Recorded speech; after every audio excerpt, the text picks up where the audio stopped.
रामकृष्ण हरी विठ्ठल केशव.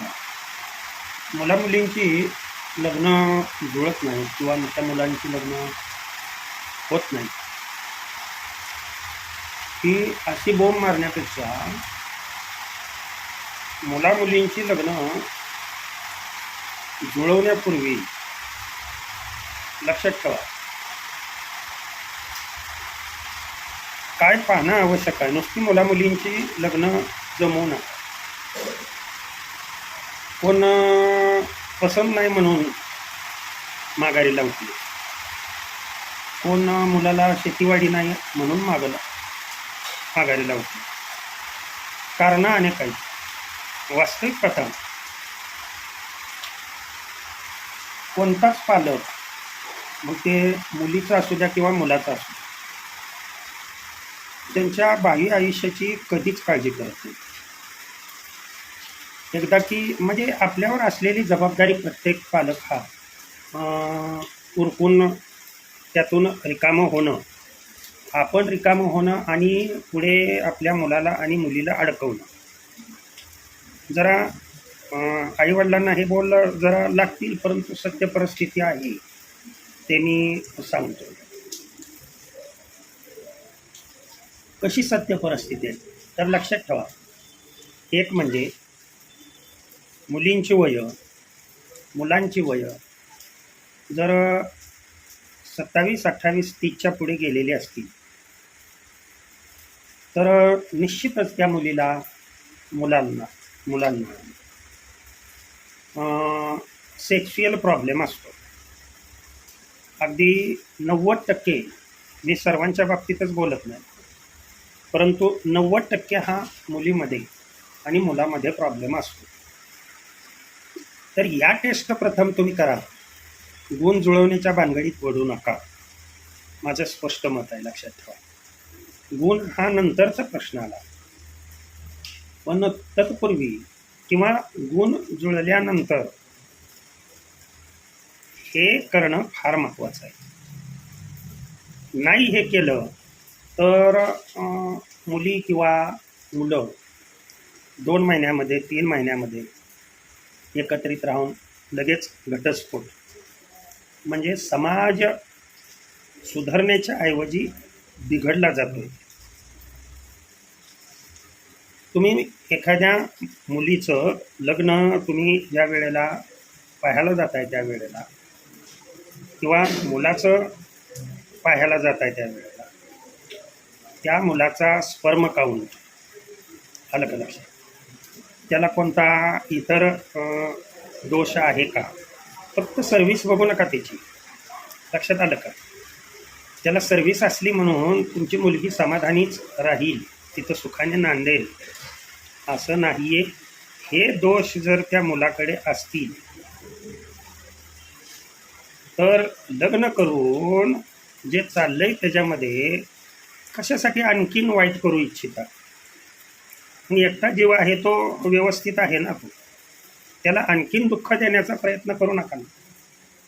मुलींच्या बाबतीमध्ये जनरली मुलींना PCOD, PCOS, एंडोमेट्रायसिस, पाळी रेग्युलर न येणे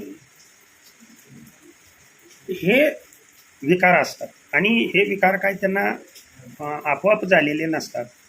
तर शिकण्याच्या नादामध्ये जो डायटरी भाग येतो, म्हणजे आहार ज्याला म्हणतो, हा आहार त्यांना पौष्टिक मिळत नाही. एक म्हणजे घरापासून दूर राहावं लागतं, आणि घरापासून दूर राहिल्यामुळं त्यांच्याकडून काहीही खाण्यात येतं.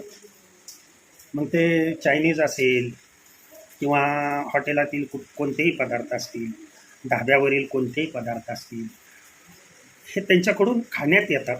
आणि आहार जर बदलला, लक्षात ठेवा, तर हे डिसऑर्डर हे होतात. एक 30, 35, 40 वर्षापूर्वी हा जर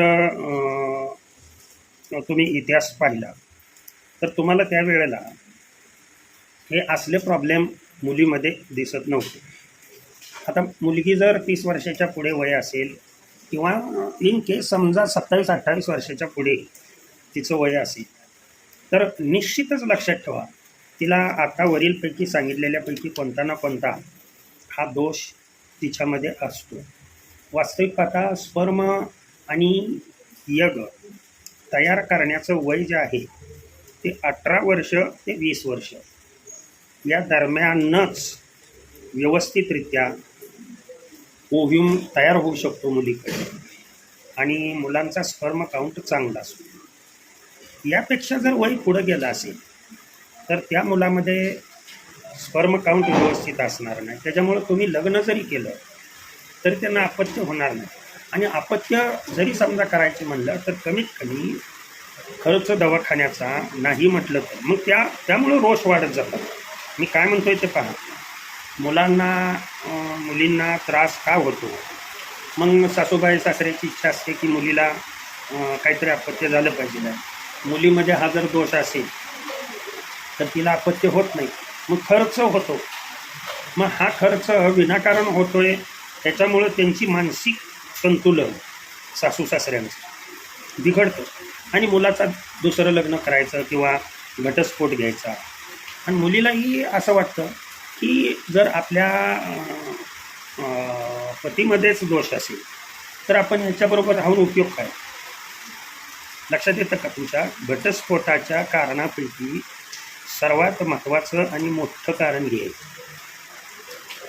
मुलाला किंवा मुलीला जी लग्न केल्यानंतर जे संतुष्टपणा आवश्यक असतो किंवा पुढं वंश वाढण्यासाठी जे आवश्यक असतं तेच जर मिळत नसेल तर मग त्याच्यापेक्षा आगीतनं उठून फुफुट्यात पडण्यापेक्षा साधं सोपं अगदी सांगतो आहेत ते अगदी व्यवस्थित आहेत ते काय वाईट आहे? कमीत कमी त्यामुळं दोन्ही घरचे सुखी तरी आहेत. पैशाचा वायपट खर्च तर होत नाही. प्रत्येकाची इच्छा आहे की आपण लग्न करावं, पण केव्हा? अरे हे डोक्यात येतं आहे का तुमच्या पालकांच्या आणि मुलांच्या पालकाच्या मुलीच्या पालकांच्या? हे लक्षात येतं आहे का तुमच्या? हे जर तुमच्या लक्षात येत नसेल तर लक्षात ठेवा, पहिलंच लग्न जमत नाही म्हणून दुःखात आहात.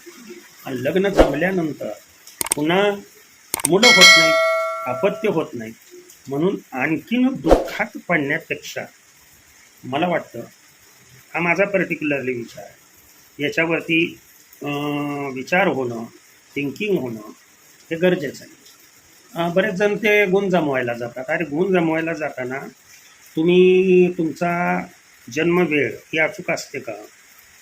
जन्मवेळ जर अचूक नसेल तर गुण न जमता सुद्धा लग्न होऊन त्यांना अपत्य होणारी कितीतरी उदाहरणं. आता लव्ह मॅरेज करणारे काय त्याने काय गुण बघितले? याचा अर्थ तुम्ही लव्ह मॅरेज करा असं होत नाही.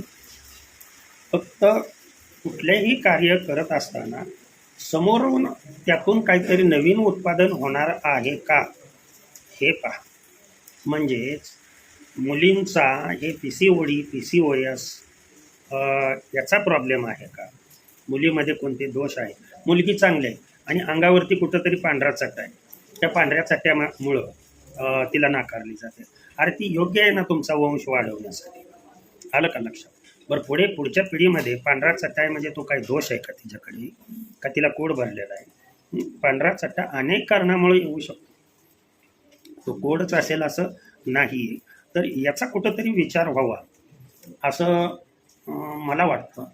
भगवंताने दिलेली बुद्धी ज्ञान त्यांच्या चरणी अर्पण करतो आणि सेवेला पूर्ण विराम देतो. कुंडलिक वरदार विठ्ठल श्री ज्ञानदेव तुकाराम पंढरीनाथ भगवान की जय. अवधूत चिंतन श्री गुरुदेव दत्त.